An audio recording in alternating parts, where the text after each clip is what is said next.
For 26 long years, the United Nations and their tame media have promoted their expensive annual climate carnivals.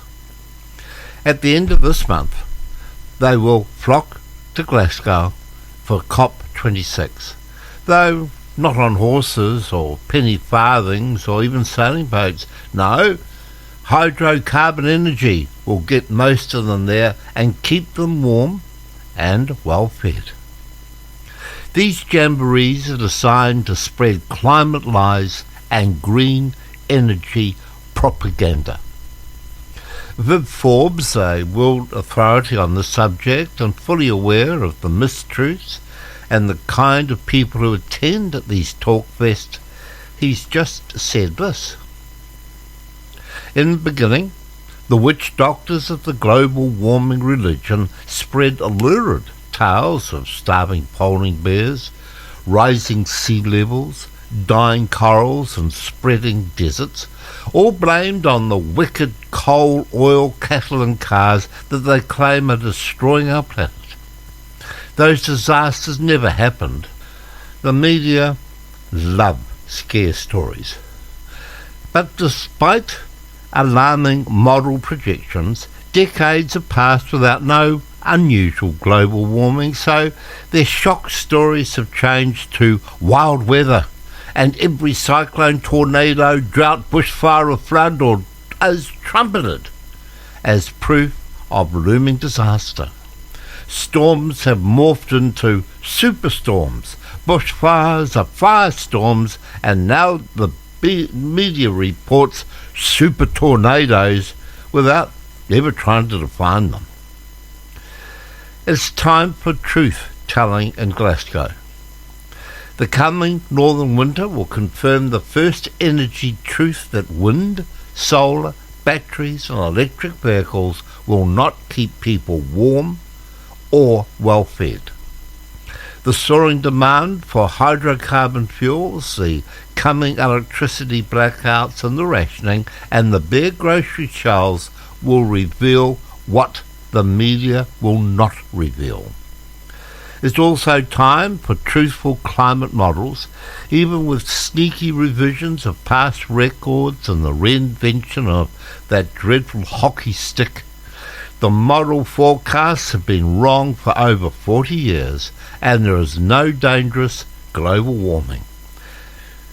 I personally have followed the articles like that of Viv Forbes for years, and I know that the mainstream media will not publish his work as they don't like publishing anything that is scientifically truthful on such subjects.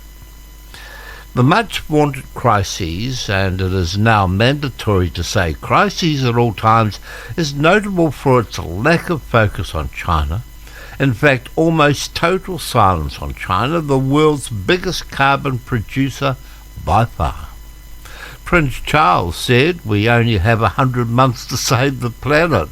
100 months, what's about 9 years. He said that in March 2009. I assume in the intervening 12 years that China has produced enough carbon to have finished us off by now. Haven't they? Are we still here? Yeah, I think we are. So Prince Charles and his 100 months to save the planet, that has certainly proved a futile statement. The great climate scam is in fact starting to demonstrate a massive wealth transfer program from the majority, yes, you and I, to an increasingly wealthy minority. Every bank and major corporation is in on the scam, and every rise in prices is now due to climate change. Global warming is no longer referenced, as so far it barely exists to any level, certainly not seen in the past. But the Ponzi scheme manipulators will not even discuss the South Pole has just recorded the lowest temperature since 1957. Could it be the world has started a cooling trend? Antarctica has just endured its coldest ever winter since records began with the IGY in 1957, while much of the northern hemisphere seems to be on a cooling trend as well, at least in winter.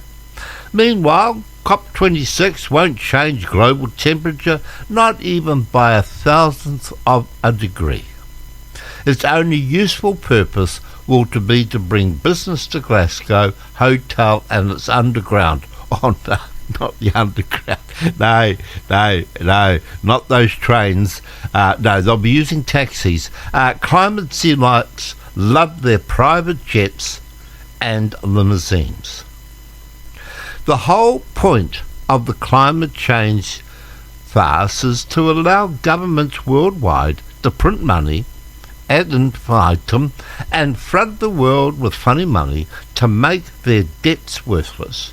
This climate change farce seems more and more like a wholly bizarre Ponzi scheme. I'm rather hoping that the weather in Glasgow is truly terrible when this conference takes place. The venue is beside the river, and it can be bitterly cold if there is a biting wind and driving rain. I'd wager the heating is turned up to keep the delegates comfortable. I bet the New Zealand delegates won't be sitting in a room with the doors wide open, all the windows wide open, as ordered by Cindy to stop the spread of COVID. It makes no difference to the I will never tell the truth brigade. Whatever the weather is doing, they will blame CO2, which they have labelled as a pollutant. You know, CO2 and water create food for all plants, which are the basis for all life on Earth. The current atmospheric level of CO2 is about half the optimum for plant growth and a healthy world existence. Climate alarmism is now literally a religion-based cult of deep-seated mistruths. This global warming cult is for charlatans, and the proof of that statement, just observe the personnel and the political standing of those who are attending this jamboree from New Zealand. Most adults know the mistruths of this extraordinary lie, hence the missionaries for a global crisis have concentrated their recruitment on the shrill, ignorant squealings of our children and the ignorance of our school teachers who haven't got a clue.